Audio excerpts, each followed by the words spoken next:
Seja bem-vindo, estamos trazendo um conteúdo bem incrível que vamos chamar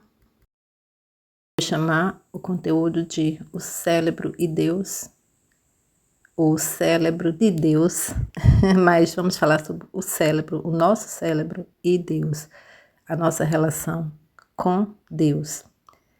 E hoje, ao tomar café, me veio essa reflexão e eu quis trazer ela porque algumas falas que a gente recebe, né? Alguns conteúdos que chegam na nossa mente, eles são importantes muitas vezes, nem que você escreva no papel, ou como eu estou fazendo aqui, transcreva em áudio.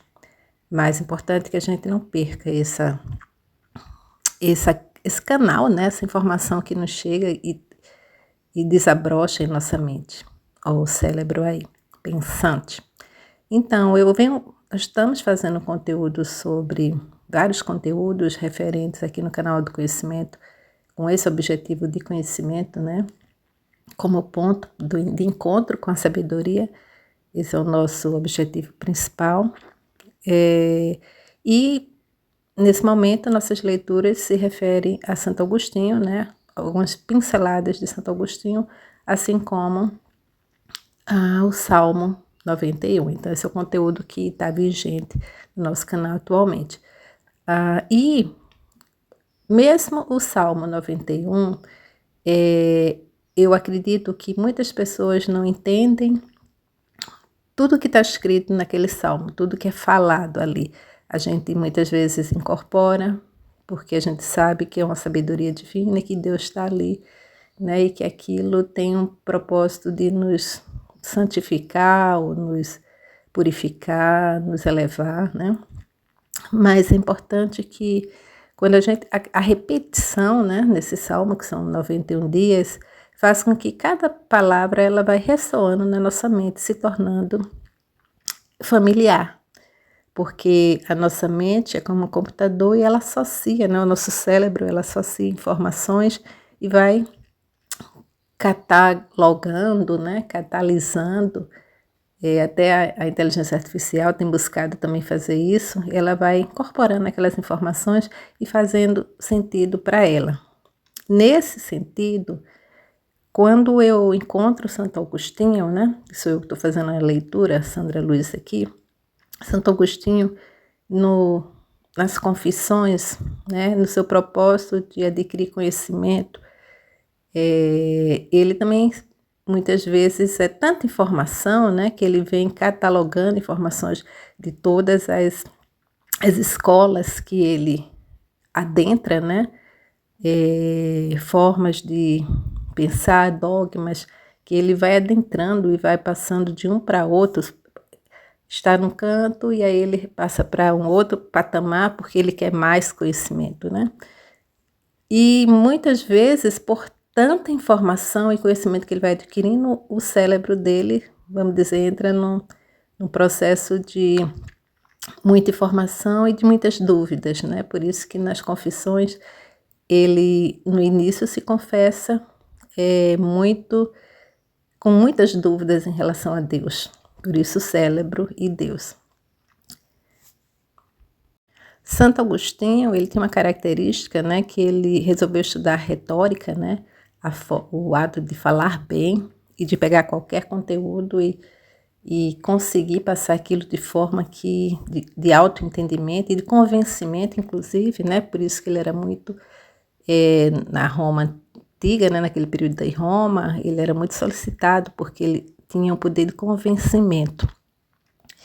E isso era dele, né? Uma sabedoria divina mesmo, que ele é da pessoa, é aquela pessoa que é o buscador, aquela pessoa que quer mais, quer aprofundar mais e quer conhecer mais para poder fazer suas reflexões de forma mais engajada. Isso é importante para que a gente entenda da importância do conhecimento. Lembrando também que, à medida que a gente vai adentrando em novos conhecimentos, a gente vai chegando às dúvidas e muitas vezes são conteúdos, por exemplo, conteúdos de Santo Agostinho muitas vezes curtos, são muito profundos, né? E requer leituras e releituras até que aqui a tua mente consiga dizer, eu assimilei. A mesma coisa é um conteúdo que eu estou lendo agora de São Tomás de Aquino, extremamente aprofundado, que também é sobre Deus e requer essa incorporação daquele conteúdo gradativamente, né? Nutrir-se daquilo de forma gradativa, até que a mente comece a dizer que eu consigo entender do que se trata. E em relação a isso, eu quero trazer um exemplo, que é um exemplo simples, e é por isso que eu estou puxando esse conteúdo, é sobre a questão da finitude e infinitude. E enquanto o nosso cérebro entende o que é finito, quando o mundo é potencialmente, existe nele N possibilidades, nós somos co-criador, né? A ciência já prova que a nossa mente tem uma capacidade enorme de criar o que desejarmos, ou seja, então a finitude ela não existe, ela passa a ser infinita. Mas é interessante, e eu vou dar um exemplo prático da questão da finitude da nossa mente. Eu estou passando um tempo num espaço, e nesse espaço a cérebro vai se incorporando àquele espaço, né? E não compreendendo mais que existem outras realidades, né? Para ele só existe aquela realidade, porque ele só consegue ver aquilo que ele vê. A mesma coisa os índios, eles não conseguiam enxergar os navios, porque a mente não reconhecia o que era navio. Viam que tinha alguma coisa estranha no mar. Então, depois de tanto olhar, começaram a ver que era alguma coisa que parecia que era alguma máquina, alguma coisa que estava ali, até que a mente consegue incorporar que é um tipo de embarcação, né? A mesma coisa é isso, a gente às vezes está, estou num apartamento, estou numa casa, ou estou num espaço distanciado de outras realidades. A dificuldade da mente de entender as outras realidades, porque ela começou a assimilar que só existe uma realidade. E foi interessante o que aconteceu comigo agora há pouco, né? Nesse momento de finitude, onde o meu cérebro entendia que existia algo finito naquilo, eu fui convidada a conhecer um outro espaço, a sair daquele meu espaço e adentrar um outro portal, vamos dizer assim. E de repente eu vi que o meu cérebro ele dá um rodopio 360 graus de entender que, nossa, existem outras possibilidades, né? Existem outros caminhos. Então, isso é o que o buscador faz, né? Ele tem que, quando ele começa a fazer as leituras, a importância da leitura é porque ele amplia a mente. Ele amplia a mente e não vai permitir que a mente feche no que ele vai chamar de finitude. Acaba ali. O trabalhador, eu só posso ser trabalhador de um shopping e acaba ali. Eu não tenho outras possibilidades. E aí, para aquele trabalhador, né, que pega um metrô, que trabalha 8 horas, vai e volta, só faz aquilo, a mente começa a ficar num espaço de limitação. E essa limitação faz com que ele não veja as outras possibilidades, né? Ele tenha medo de sair daquilo para outra possibilidade. E se a gente relaciona isso com Deus, o Deus é infinito, está em todo canto. Quando a gente começa a fazer essa religação com Ele, e se a gente se ver como Ele, eu sou, né? A famosa frase, eu sou. O eu sou é o próprio Deus, né? Eu sou o próprio Deus. Uma partículazinha, como diz Agostinho, do Deus.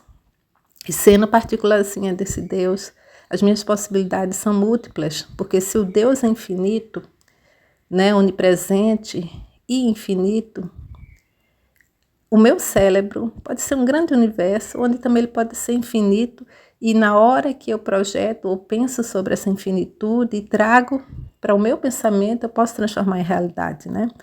Então, esse é um pensamento que eu queria trazer hoje, falando da importância do conhecimento, e do conhecimento, não todo conhecimento, porque existem conhecimentos que são vasos. Estamos falando de conhecimento que vai fazer o cérebro se perturbar, né? Se perturbar no sentido de se afligir, por dizer, poxa, isso é difícil, o que é isso?